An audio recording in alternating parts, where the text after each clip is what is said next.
नमस्कार दोस्तों, कैसे हैं आप लोग। और एक और वीडियो में आपका फिर से स्वागत है। आज हम लोग यहाँ पर बात करेंगे आर्ट एंड कल्चर पर, यानी कि कला एवं संस्कृति अपने आप में एक बेहतरीन पोर्शन जहाँ पर से पेपर पर सवाल बनता है। चाहे आप किसी भी एग्जाम को उठाकर देख लो, SSC, CGL, CHSL, MTS, railway के पेपर पर जिस तरह के सवाल पूछे जाते हैं, हम लोग यहाँ पर उन्हीं सवालों को देखने की कोशिश करेंगे। हमेशा की तरह उन सवालों पर जितने एक्स्ट्रा पॉइंट्स बन सकते हैं, जहाँ पर से कल के दिन में पेपर पर सवाल बनेगा, हर चीज़ को कवर करेंगे। 1, 2, 5, 8 जितने भी पॉइंट्स होंगे सब कुछ मैं दिखाने की कोशिश करूँगा, ताकि याद रखने में आपको बहुत अधिक परेशानी ना हो। साथ ही साथ कुछ चीज़ों को हम लोग इमेज के माध्यम से भी याद रखने की कोशिश करेंगे, समझने की कोशिश करेंगे। आपको बस ये करना है कि चैनल पर नए तो सब्सक्राइब जरूर कर लीजिएगा। आइए सीधे सवालों पर आते हैं।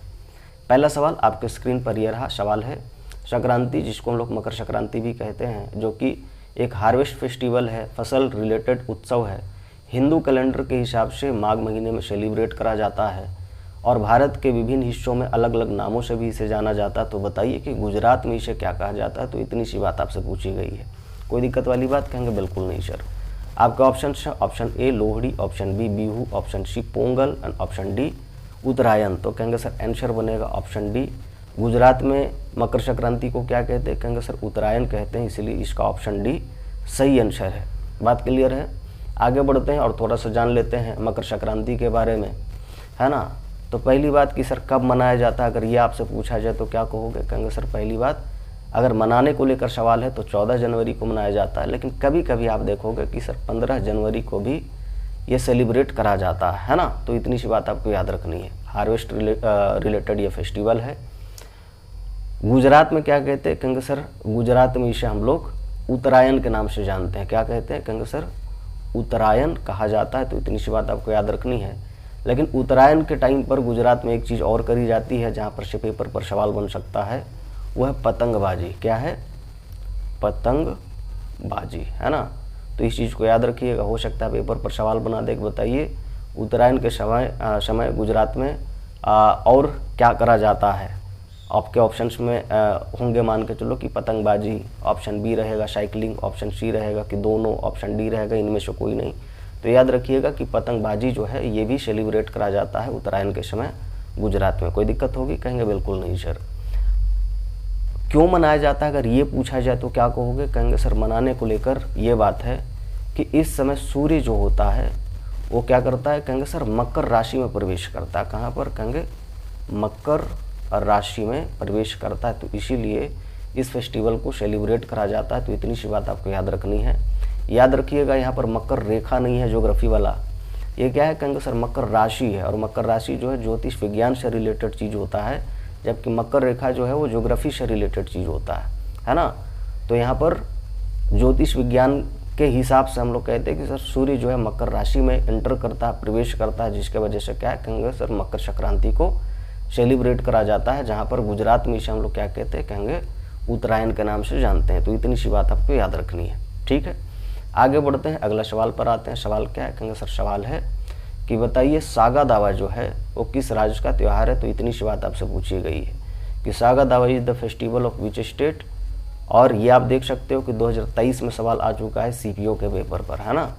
आपके ऑप्शन है option A Ladakh, option B Arunachal Pradesh, option C Sikkim and option D Himachal Pradesh. तो आंसर क्या बनेगा? कहेंगे सर इसका आंसर बनेगा ऑप्शन सी, सिक्किम में सागा दावा जो है सेलिब्रेट करा जाता है।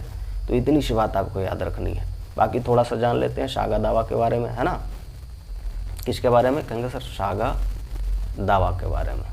तो पहली बात, ये किस धर्म से रिलेटेड त्यौहार है, ये आपसे पूछा जा सकता है। तो याद रखिएगा ये बौद्ध धर्म से रिलेटेड फेस्टिवल है। किससे? कहेंगे बौद्ध धर्म से रिलेटेड, ठीक है। बौद्ध धर्म में भी देखोगे तो ये जो महायान शाखा है, कौन सी? कहेंगे महायान जो शाखा है बौद्ध धर्म की, वो इसे सेलिब्रेट करती है। तो इतनी सी बात आपको याद रखनी है।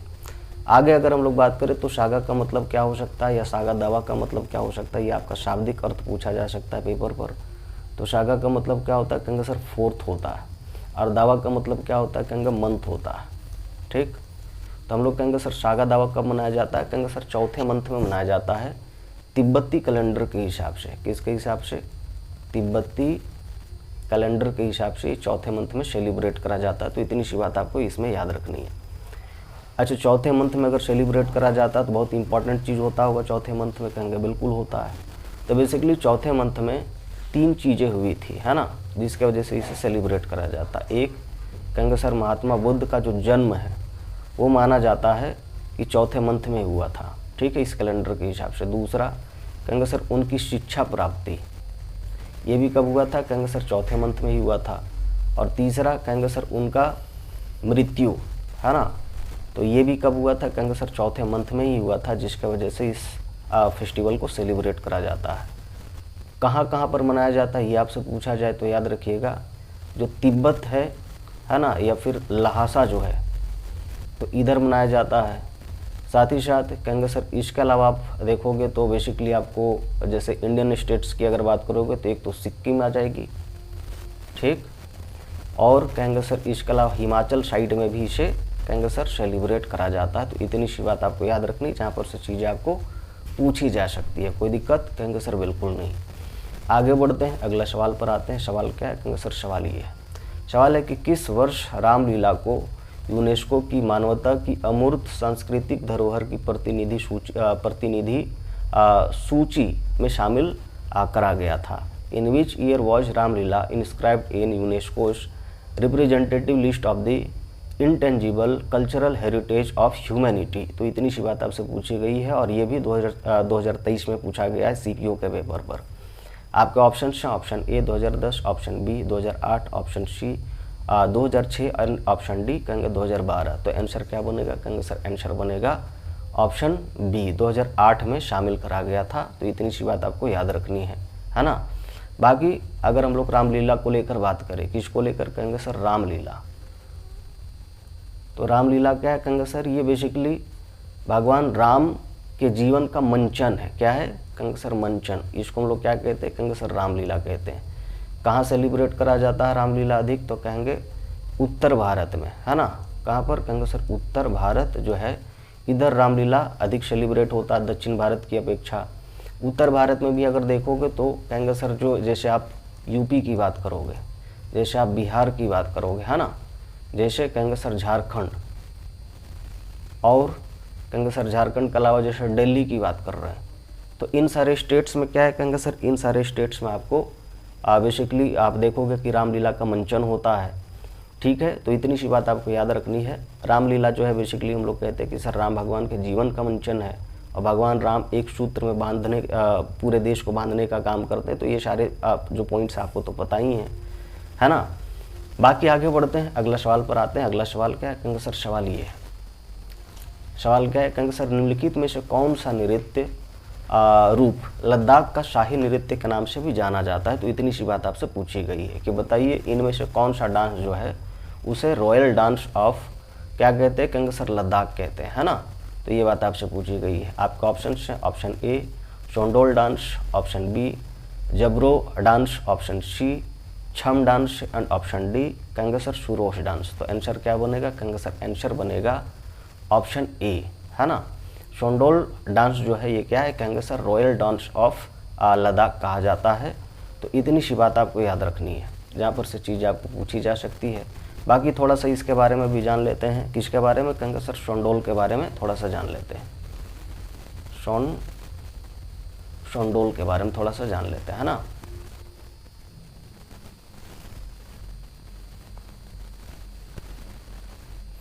कहेंगे सर शोंडोल डांस को लेकर अगर हम लोग बात करें तो पहली बात क्या है, कहेंगे सर ये एक रॉयल डांस हुआ करता था। क्या है, कहेंगे रॉयल डांस हुआ करता है। तो इतनी सी बात आपको याद रखनी है, ठीक है। ओरिजिन को लेकर अगर हम लोग बात करें तो इसका ओरिजिन जो है बेसिकली नोमैडिक कम्युनिटी जो हुआ करती थी, ठीक, तो उन लोगों ने शुरू करा था, लेकिन बाद में फिर ये कोर्ट तक पहुंच गया और उसके बाद फिर इसे रॉयल डांस के तौर पर लद्दाख में देखा जाने लगा, ठीक है। फीचर्स की बात करें कि इस डांस को कैसे करा जाता, तो आप देखोगे कि ये ग्रुप डांस है। बेसिकली क्या है, कहेंगे सर शोंडोल जो है एक तरह का ग्रुप डांस है ना, ग्रुप डांस है। तो इस चीज़ को आपको याद रखनी है। ग्रुप डांस में भी आप देखोगे तो बेसिकली महिलाएं अधिक करती हैं। कौन करती है, कहेंगे सर महिलाएं इसको करती हैं, है ना, महिलाएं इसको करती है, ग्रुप डांस है। इसमें आप क्या देखोगे, कहेंगे सर महिलाएं जो करती अलग अलग ओकेजन्स पर, जैसे शादी का टाइम पर, शादी ब्याह का टाइम पर कहेंगे सर इस डांस को करा जाता है, या कोई फेस्टिवल हो गई तो उस समय भी इस डांस को करा जाता है। ठीक है, तो ये सारे पॉइंट्स आपको याद रखने हैं। बाकी अगर इसमें देखोगे तो इस डांस की जो सबसे बड़ी खासियत है वो ये है कि इस डांस को बहुत स्लो मूवमेंट के साथ करा जाता है। क्या बात कर रहे हैं, कहेंगे सर स्लो मूवमेंट इसमें देखने को मिलेगा। मैं पेन बदल लेता हूँ ताकि लिख सकूँ। ठीक है, तो ये स्लो मूवमेंट के लिए काफ़ी फेमस है, मूवमेंट है ना, तो इसके लिए काफ़ी ये डांस फेमस है। तो इतनी सी बात आपको याद रखनी है।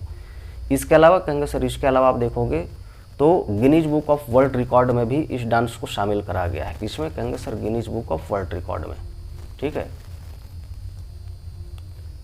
पेन कौन सा अच्छा रहेगा उसको थोड़ा सा देख लेते हैं। येलो, येलो भी बहुत अच्छा नहीं है, ब्लैक ले लेता हूँ, है ना। तो गिनीज बुक ऑफ, क्या बात कर रहे हैं, कहेंगे sir world record, world record, है ना। तो उसमें क्या है, कहेंगे सर इस डांस को शामिल करा गया था। कहेंगे सर कब, ईयर क्या थी, तो ईयर याद रखिएगा, ईयर 2000 कितना था, कहेंगे सर 2019 में शामिल करा गया था। कब, कहेंगे 2019 में शामिल करा गया था। तो इस पॉइंट को आप याद रखिएगा, जहाँ पर से पेपर पर सवाल बन सकता है। ठीक है, और जो 2019 में शामिल करा गया था, तो इसीलिए इस डांस को शामिल करा गया था क्योंकि लगभग 408 महिलाओं ने, कितने, कहेंगे सर 408 महिलाओं ने इस डांस को करा था। और जिस फेस्टिवल का टाइम पर करा था ये भी आपसे पूछा जा सकता है, तो याद रखिएगा नेरोपा। क्या नाम था, कहेंगे सर नेरोपा, जो फेस्टिवल होता है लद्दाख में, तो उस समय महिलाओं ने, लगभग 408 महिलाओं ने इस डांस को करा था, जिसके वजह से इसे Guinness book of world record में शामिल करा गया। तो इतने सारे पॉइंट्स हैं जिसको आपको याद रखनी है, जहाँ पर से चीज़ें आपको पूछी जा सकती है पेपर पर। ठीक है, आगे बढ़ते हैं, अगला सवाल पर आते हैं। अगला सवाल क्या है, कहेंगे सर अगला सवाल ये वाली सवाल है, अकबर के शासनकाल के दौरान निम्नलिखित में से किस पुस्तक का अनुवाद द रज्मनामा, जिसे हम लोग युद्धों की पुस्तक भी कहते हैं, के रूप में किया गया था। तो इतनी सी बात आपसे पूछी गई है। ऑप्शन हैं, option A Mahabharata, option B Ramayana, option C Bhagavad Gita and option D Yoga Vasishtha. तो आंसर क्या बनेगा, कहेंगे सर आंसर बनेगा ऑप्शन ए। जो महाभारत वाली बुक है इसका अनुवाद करा गया था अकबर के शासनकाल के दौरान, और नाम क्या रखा गया था, कहेंगे सर नाम रखा गया था द रज्मनामा। क्या रखा गया था, कहेंगे द रज्मनामा। तो इतनी सी बात आपको याद रखनी, जहाँ पर से चीज़ें आपको पूछी जा सकती है। अब यहाँ पर थोड़ा सा इसके बारे में जान लेते हैं। तो क्या है, कहेंगे सर रज्मनामा नाम है। क्या, कहेंगे रज्मनामा, है ना। कौन सा बुक है, तो कहेंगे सर महाभारत। कौन सा बुक, कहेंगे महाभारत है। तो इतनी सी बात आपको याद रखनी है। ठीक, कहेंगे सर रज्मनामा जो है ये किस भाषा में है, अगर ये पूछा जाए तो याद रखिएगा ये फारसी भाषा में है या पारसी लैंग्वेज में, है ना। किसमें, कहेंगे सर पारसी या फारसी, जो भी आपको बोलना है, तो इस भाषा में है। कोई दिक्कत वाली बात होगी, कहेंगे बिल्कुल नहीं सर। वैसे महाभारत जो है ये किस लैंग्वेज में है, अगर ये पूछा जाए तो क्या बोलोगे, कहेंगे सर संस्कृत में है। किसमें, कहेंगे सर संस्कृत में ये बुक देखने को मिलेगी। लेकिन रज्मनामा नाम से ये जो बुक है ना, जिसका ट्रांसलेशन करा गया महाभारत का, तो ये किस भाषा में, अगर ये पूछा जाए तो क्या बोलोगे, कहेंगे सर पारसी या फारसी, जो भी आपको ठीक लगता है। तो आप ये बोलिएगा कि सर इस भाषा में करा गया है। तो इतनी सी बात आपको याद रखनी है, जहाँ पर से चीज़ें आपको पूछी जा सकती है। इसके अलावा कहेंगे सर रज्म का क्या मतलब होता है, ये पूछा जा सकता है ना। तो रज्म का मतलब होता है युद्ध। क्या होता है, कहेंगे सर युद्ध होता है। कोई दिक्कत वाली बात, कहेंगे बिल्कुल नहीं सर। बाकी कहेंगे सर कौन लोग ऐसे थे जिन्होंने इसको हम लोग कहते हैं कि सर अनुवाद किया, है ना। तो कहेंगे सर अब्दुल फ़कीर बदायूनी। कौन, कहेंगे सर अब्दुल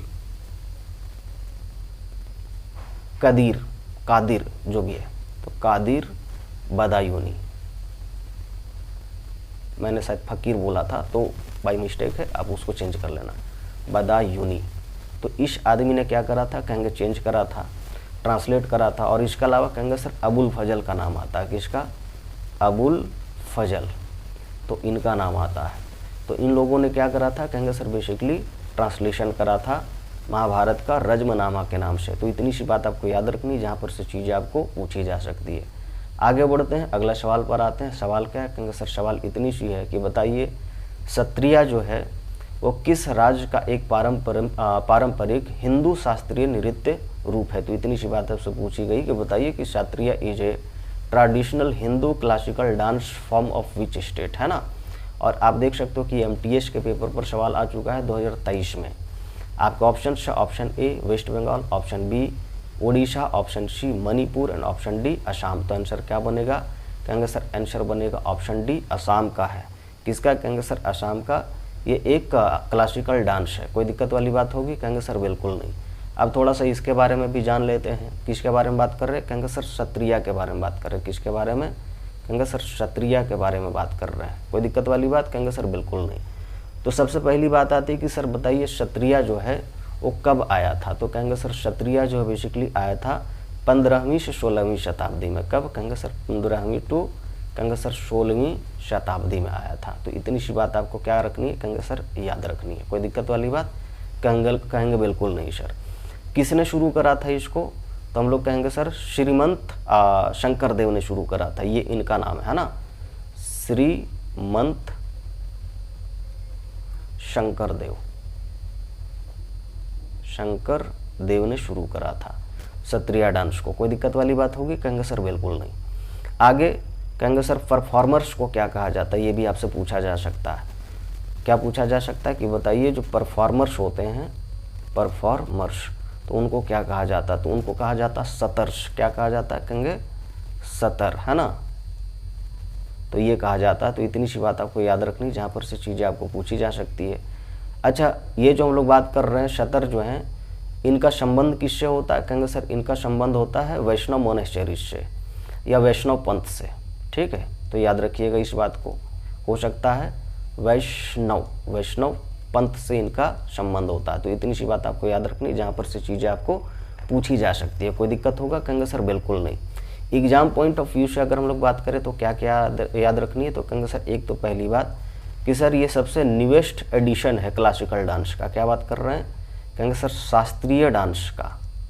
किसका, कहेंगे सर शास्त्रीय नृत्य का ये सबसे नवीनतम फॉर्म है ना। नवीनतम रूप बोलोगे, फॉर्म ही लिखते हैं हम लोग, तो सबसे नवीनतम फॉर्म है यह, सबसे नवीनतम डांस है। तो फॉर्म के जगह पर आप डांस कर लेना, कोई दिक्कत वाली बात, कहेंगे बिल्कुल नहीं सर।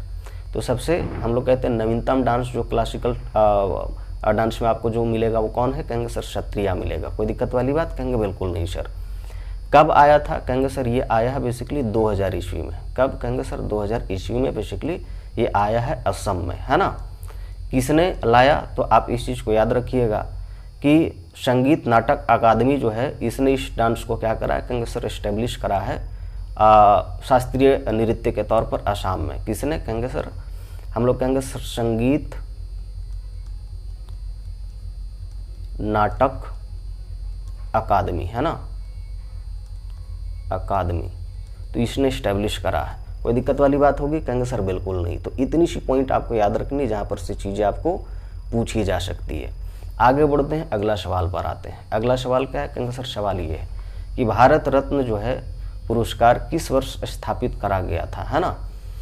बताइए कि भारत रत्न पुरस्कार जो है वो किस वर्ष से दिया जा रहा है या किस वर्ष स्थापित करा गया था। तो इतनी सी बात आपसे पूछी गई है।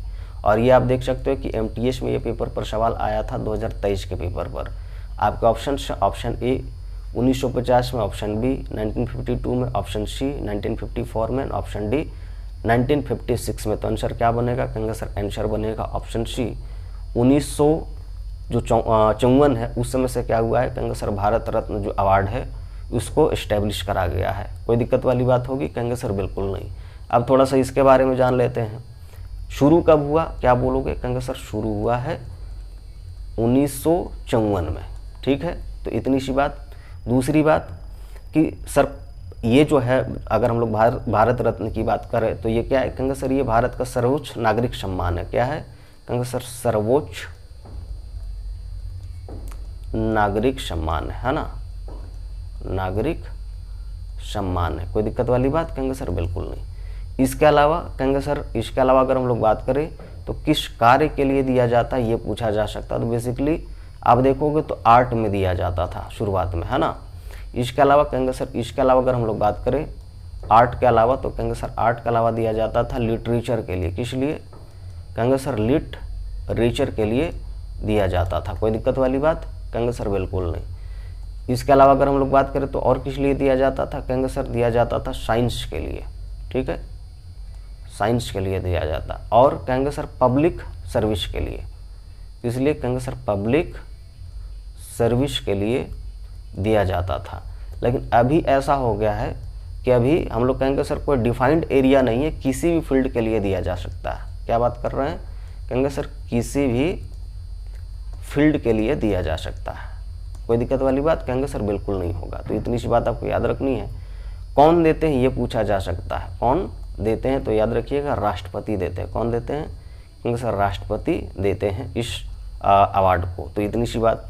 इसके अलावा कहेंगे सर मैक्सिमम लोग जिनको दिया जा सकता है एक बार में वो कितने हो सकते हैं? तो कहेंगे सर 3 लोग हो सकते हैं। तो इस चीज़ को भी याद रखिएगा, पेपर पर यहाँ से चीज़ें पूछी जा सकती है। आगे बढ़ते हैं, अगला सवाल पर आते हैं। अगला सवाल क्या है? कहेंगे सवाल ये वाली है, द जजमेंट, है ना, inside story of the emergency in India, पुस्तक के लेखक कौन है? तो ये बात आपसे पूछी गई है। Who is the author of the book the judgement inside story of the emergency in India.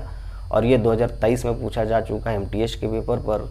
आपके option, option A Inder Kumar Gujral, option B LK Advani, option C Arun Shourie and option D Kuldip Nayar. तो आंसर क्या बनेगा? कहेंगे सर आंसर बनेगा ऑप्शन डी कुलदीप नैयर जो हैं ये जो है ये ऑथर है किसके? कहेंगे sir the judgement inside story of the emergency in India के। कोई दिक्कत वाली बात? कहेंगे सर बिल्कुल नहीं। इन्होंने क्या करा था? कहेंगे सर इन्होंने बेसिकली हम लोग कहेंगे सर इमरजेंसी का टाइम पर, है ना, जो कि इमरजेंसी कब लगी थी? कहेंगे सर आपातकाल लगा है। आपातकाल लगा है कब? कहेंगे सर 1975 से लेकर 77 तक। कब से कब तक? कहेंगे सर 1975 टू लेकर 77 के आसपास का ये जो पीरियड है ये आपातकाल का पीरियड है, जहाँ पर इमरजेंसी लगाती है इंदिरा गांधी। कौन लगाती है? कहेंगे सर इंदिरा गांधी लगाती है ना। तो इस चीज़ को आपको याद रखनी है। और इसी समय को लेकर इन्होंने क्या लिखा था? कहेंगे सर इन्होंने बुक लिखा था।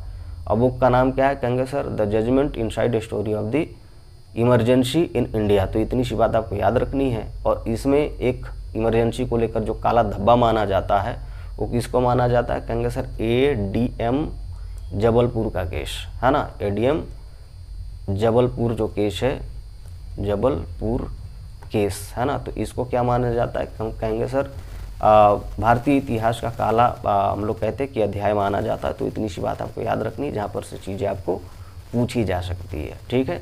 आगे बढ़ते हैं, अगला सवाल पर आते हैं।